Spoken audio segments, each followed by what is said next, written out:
오늘 이사야 14장의 말씀을 통하여서 그 안에서 피난하리라 라는 제목으로 말씀 나누도록 하겠습니다.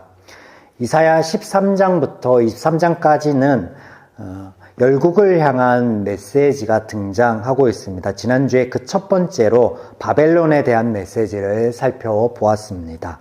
이 메시지가 오늘 본문 14장 23절까지 이어지며 또 14장 24절에서 27절까지에는 두 번째 메시지인 아수르에 대한 메시지가 등장하고 있고 28절에서 32절까지에는 세 번째 메시지인 블레셋에 대한 메시지가 등장하고 있습니다. 자, 이렇게 14장 안에는 열국을 향한 하나님의 메시지 첫 번째 바벨론부터 세 번째인 블레셋까지 이어지고 있으니 오늘 우리가 함께 살펴보도록 하겠습니다. 하나님께서 열국의 경영, 즉 죄의 경영을 막으시는 것으로 구원의 은혜를 선포하시고 계십니다. 이사야 13장 안에 이렇게 하나님께서 베푸신 구원은 약육강식의 죄의 원리를 무너뜨리고 처음 창조 때의 모습으로 돌아갈 것을 말씀하십니다. 또 그 이유로 사람과 사람의 삶이 금보다 더 귀함을 말씀하셨죠. 이어지는 본문 1절에서 2절 말씀 보겠습니다. 여호와께서 야곱을 긍휼히 여기시며 이스라엘을 다시 택하여 그들의 땅에 두시리니 나그네 된 자가 야곱 족속과 연합하여 그들에게 예속될 것이며 민족들이 그들을 데리고 그들의 본토에 돌아오리니 이스라엘 족속이 여호와의 땅에서 그들을 얻어 노비로 삼겠고 전에 자기를 사로잡던 자들을 사로잡고 자기를 압제하던 자들을 주관하리라. 우리말 성경에 번역하고 있지는 않지만 사실상 이 14장 1절 말씀의 시작은 키라는 접속사로 시작되고 있습니다. 제가 몇 차례 소개시켜 드렸던 적이 있는 바로 그 단어입니다.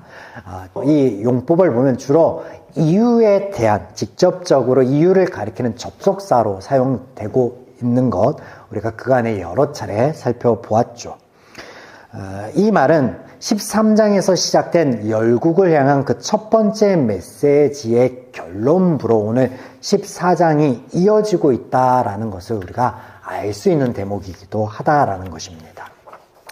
1절과 2절에서 여러분 가장 눈에 띄는 표현이 있는데 무엇입니까? 눈에 무엇이 띕니까? 그것은 바로 회복과 연합입니다. 회복과 연합. 늘 그렇듯 표면상 내용으로는 바벨론이 망하고 이스라엘 백성들이 돌아와 본래 땅에 거주할 것을 예언하고 있는 것 같으나 보시면 남과 북의 구분이 없고 또 이스라엘과 다른 민족들이 함께 사로잡힘을 면하여 돌아오는 것에 대해서 기술하고 있습니다. 민족들이 그들을 데리고 그들의 본토에 돌아오리니 이 말씀의 주체를 이스라엘로도 볼 수도 있고 또 다른 민족들로도 볼 수 있습니다. 그래서 이스라엘이 주체가 되어서 다른 민족들과 함께 나오는 것, 또 다른 민족들의 도움으로 이스라엘이 나오는 것 이렇게 같이 볼 수 있는데 우리가 에스라서와 느헤미야서에서 확인한 것처럼 하나님의 말씀대로 그들이 돌아오게 될 때 포로된 그 땅에 왕과 백성들로부터 많은 것들을 지원받아서 돌아왔던 것을 연상케 하는 대목이죠. 더 나아가 이 대목을 나누면 이는 이집트에서 그들이 나올 때 역시 빈손으로 나오지 않고 그 백성들로부터 많은 것들을 얻어서 나온 것을 연상케 하기도 합니다. 조금 더 우리의 기억을 더듬어 보겠습니다. 하나님께서 이집트에서 이스라엘 백성을 구원하여 내실 때 이스라엘 백성들만 나온 것이 아니었죠. 출애굽기 12장 37절로 38절 말씀입니다. 이스라엘 자손이 람셋을 떠나서 숫곳에 이르니 유아 외에 보행하는 장정이 60만가량이요 수많은 잡족과 양과 소와 심이 많은 가축이 그들과 함께 하였으며 여기 잡족이라고 번역하고 있지만 사실은 이것이 타민족을 가리키는 것임을 우리는 나누었습니다. 기억나시죠? 지금 약육강식의 죄의 원리를 무너뜨리는 하나님의 이유가 회복과 연합인데 회복이라고 함은 먼저 하나님과의 관계 회복을 말씀하시는 것이며 또 인간관계의 회복을 의미하는 것입니다. 그래서 이스라엘의 남과 북이 나누어졌던 것이 합하여진 것 같이, 연합한 것 같이, 회복된 것 같이 하나님께서 이스라엘만을 위한 구원이 아닌 구원이 다른 민족에게도 열려 있음을 말씀하심과 동시에 하나님의 구원의 은혜를 누릴 대상이 너희들뿐만 아니라 다른 민족 역시 동일하다라는 것을 출애굽 말씀과 더불어 오늘 본문에는 표현되고 있다라는 것을 우리는 보게 됩니다. 이것이 바로 연합이겠죠. 연합. 제 원리인 약육강식이 인간관계 안에 들어오면 그것이 인종차별이며 신분제도가 되죠. 2절 말씀을 잘못 보시면 이스라엘이 함께 나온 이방 민족들을 종 부리는 것으로 오해할 수도 있는데 그런 의미가 아니겠죠. 이는 관계 역전을 의미하는 것으로 신분제도상 하위에 있던 자들이 상위에 올라가고 상위에 있던 자들이 하위에 내려가는 것, 그런 걸 의미하는 게 아니에요. 왜냐하면 이런 신분제도 자체가 제 원리고 사람을 차별하고 사람을 나뉘는 것, 사람을 물질보다 더 하찮게 여기는 것, 이게 제 원리라는 것을 우리가 지난 시간에 보았죠. 때문에 이것 자체가 하나님의 구원의 은혜에 합당한 것이 아닙니다. 그러면 무엇이냐? 하나님께서 이런 제적 가치관 자체를 역전, 바꾸어 놓으시겠다라는 말씀을 하시는 거예요. 그런 표현이 이렇게 묘사되고 있는 겁니다. 3절 보시겠습니다. 여호와께서 너를 슬픔과 권고와 및 내가 수고하는 고역에서 놓으시고 안식을 주시는 날에. 자, 안식을 주시는 날에라는 표현. 여기 안식은 쉼과는 다른 단어의 의미입니다. 다른 의미의 단어입니다. 원어 누하은은 정착으로 인하여 쉼을 얻다라는 의미를 가집니다. 이 단어가 어떤 때 사용되었냐면 신명기 3장과 여호수아 1장 등에서 이스라엘이 하나님의 언약의 성취로 그 결과로 약속의 땅을 취하였다라는 대목에서 취함에 대한 번역된 그 단어로서 사용되고 있습니다. 이것이 본문 가운데 그러면 어떤 의미냐면 하나님의 구원의 은혜가 우리의 행위나 바람 등에 있는 것이 아니라 하나님의 언약의 성취 그 은혜의 결과이다라는 것을 보여주시는 것입니다. 앞서 관계의 역전이라는 의미로 2절의 표현을 정의하여 보았습니다. 이제 이어지는 4절부터 11절까지에는 포로된 곳에서 자유함을, 슬픔과 공고의 날에서 기쁨으로 바뀐 것에 대한 노래가 등장하고 있습니다. 그 중에 4절 말씀을 잠깐 보겠습니다. 너는 바벨론 왕에 대하여 이 노래를 지어 이르기를. 자, 여기 노래에 해당되는 단어는, 이 단어의 원형은 마샬인데요. 마샬은 격언, 교훈, 금언, 속담 등을 의미하는 단어입니다. 그래서 잠언을 의미할 때 이 마샬이라는 단어가 혼용되어서 사용되기도 합니다. 자, 그래서 이것은 단순히 그 역전된 삶에 대한 기쁨, 그 억눌렸던 대상에 대한 조롱의 내용이 전부가 아니다라는 것을 의미합니다.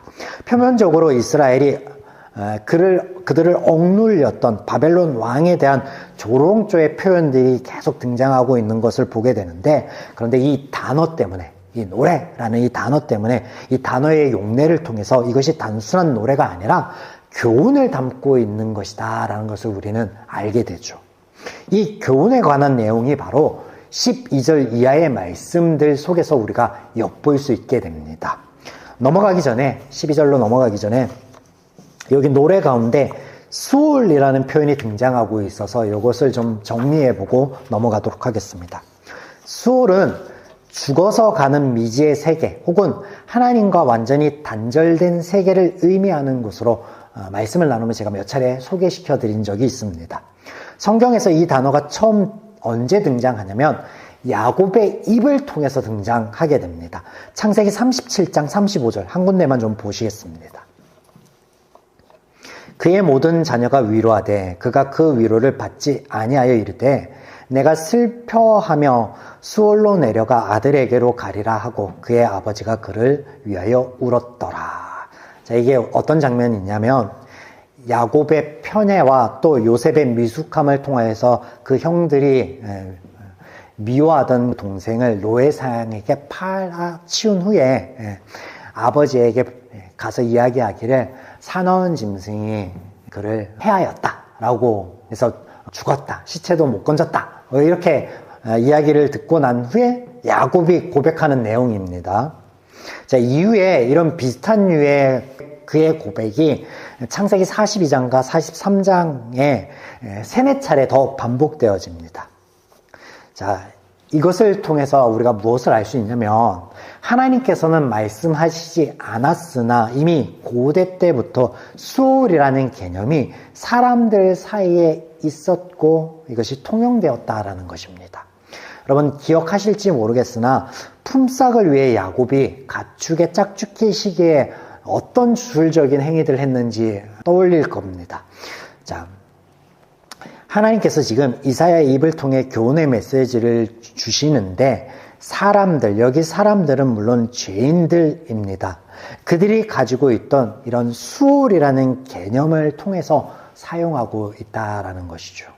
12절 보겠습니다. 너 아침의 아들 계명성이여 어찌 그리 하늘에서 떨어졌으며 너 열국을 엎은 자여 어찌 그리 땅에 찍혔는고.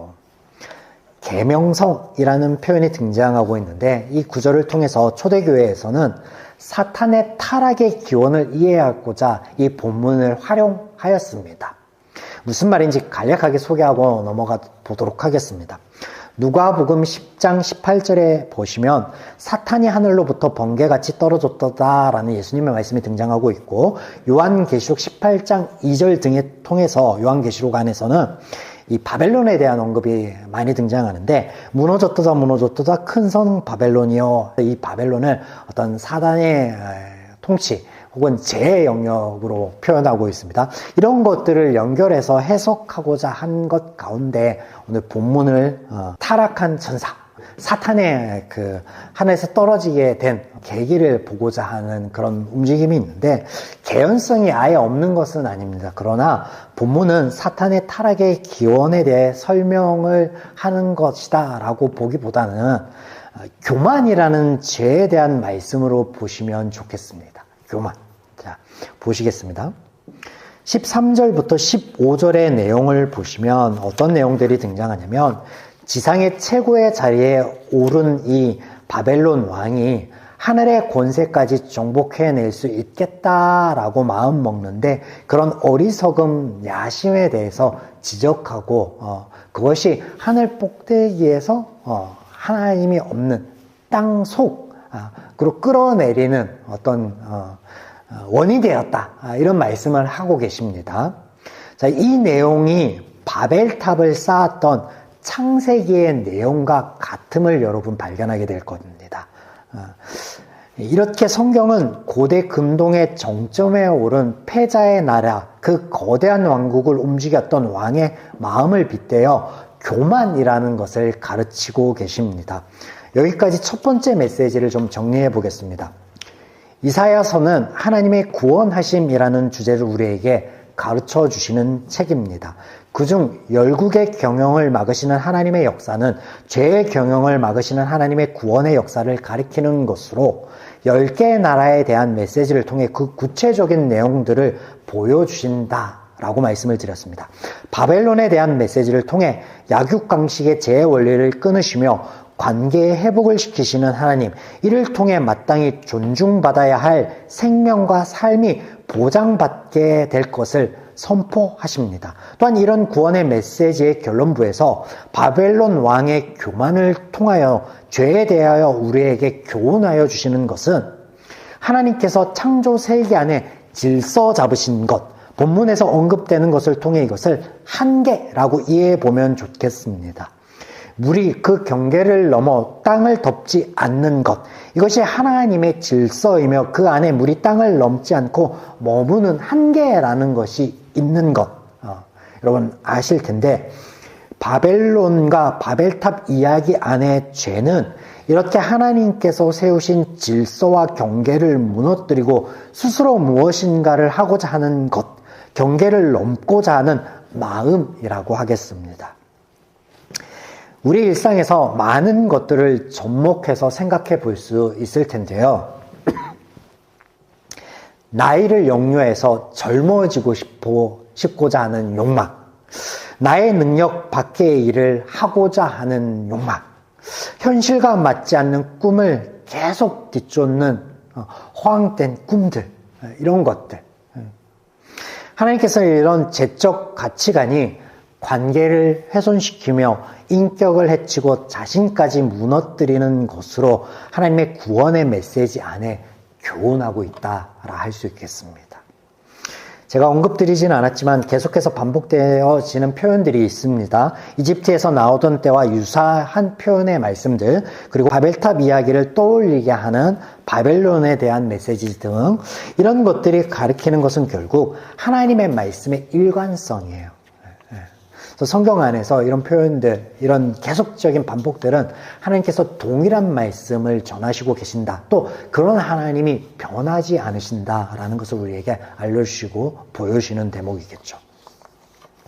자, 이제 24절부터 이어지는 두 번째 메시지와 세 번째 메시지를 살펴보겠습니다. 먼저 24절에서 27절의 아수르를 향한 메시지, 두 번째 메시지를 보겠습니다. 아수르는 이사야가 활동하던 당시 그 지역의 가장 큰 강대국이었으며 뿐만 아니라 이스라엘의 가장 큰 위협 세력입니다. 24절, 만군의 여호와께서 맹세하여 이르시되 내가 생각한 것이 반드시 되며 내가 경영한 것을 반드시 이루리라. 아수르를 무너뜨리는 것, 그런 하나님의 경영이 무엇인가? 25절에 보면 이스라엘에게 멍에를 벗어지게 하는 것이다 라고 말씀하고 계십니다. 이것이 의미하는 것이 무엇인지, 여러분, 아수르의 위협 앞에 사시나무 떨듯 떨었던 이스라엘과 그 왕을 묘사하였던 7장의 기록을 떠올려 보시면 좋을 것 같습니다. 이 짧은 메시지가 가리키고 있는 것은 죄인의 현실입니다. 현실. 그들이 지금 맞닥뜨리고 있는, 죄의 결과로 맞닥뜨리고 있는 아수르의 위협, 그리고 두려움. 그래서 죄인의 현실을 나타내고 있는 것인데, 하나님을 보지 못하고 당면한 현실의 문제 앞에 어쩔 줄 몰라하는 어리석은 죄인의 모습입니다. 이스라엘은 그들의 당면한 문제가 그들 눈앞에 사라지기까지 그 떨림의 마음을 진정시키지 못합니다. 수요 예배 때 우리가 누가복음 17장의 말씀을 통해서 하나님의 구원에 대하여 나누었는데, 하나님의 역사는 하나님께서 하실 것이기에, 또 죄인이 스스로 그 문제를 해결하지 못하기에 하나님의 때에 하나님께서 구원하여 줄 것을 말씀하십니다. 그런데 이것을 잘 아시는 하나님께서 노아와 소돔과 고모라의 이야기를 통해서 너희는 그저 전과 같이 너희의 일상을 살아가면 돼. 너의 그 모습들 내가 이해하고 내가 인정하고 그 안에서 내가 역사하여 줄게 라는 것으로 메시지를 살펴보았습니다. 이 두 번째 메시지 안의 교훈 또한 그렇죠. 그 현실 안에 있을 때 하나님께서 이루실 구원. 자, 이 두 번째 메시지는 또 세 번째, 열국을 향한 메시지로 이어집니다. 28절 이하에 블레셋을 향한 하나님의 메시지가 선포되고 있습니다. 블레셋은 가나안의 7족속 가운데 한 족속으로 유다의 서남부 지중해 연안의 접한 지역에 거주하였던 민족입니다. 그들은 가사, 아스글론, 가드, 아스돗, 에그론 등 5개의 큰 성읍으로 구성된 연합국가였습니다. 성경에서 이런 지명들이 자주 거론되죠. 무엇보다도 그들은 이스라엘이 약속의 땅에 정착하며 다 쫓아내지 못한, 그래서 이스라엘의 가시가 된 존재들입니다.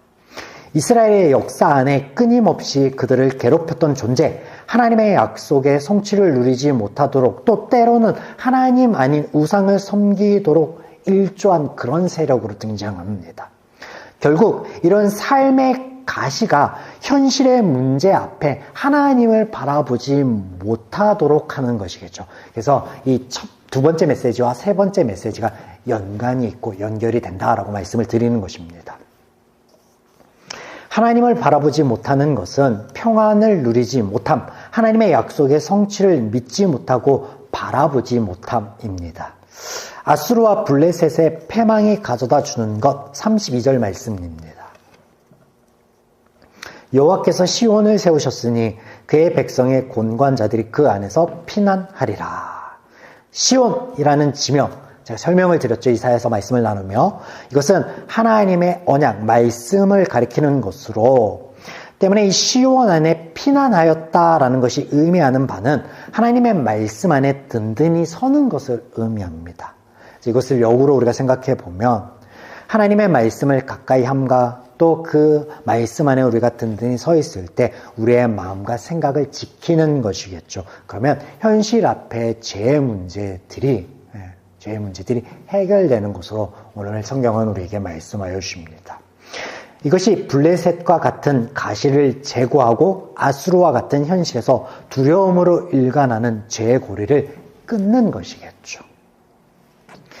사랑하는 여러분, 오늘 우리가 우리 삶 가운데 하나님 안에 있는 나를 불안하게 하며 초조하게 하는 나의 가시는 무엇입니까? 또 우리 삶 가운데 하나님께서 주신 것 이상으로 욕심내는 것은 무엇인지 오늘 말씀을 통해서 돌아보실 수 있는 시간이길 바랍니다. 또한 그 가운데 하나님께서 깨닫게 하여 주시는 것들을 가지고 기도하며 나아가며 또 주시는 은혜를 누리는 우리의 2월의 모든 삶의 발걸음이기를 주님의 이름으로 축원드립니다. 아멘.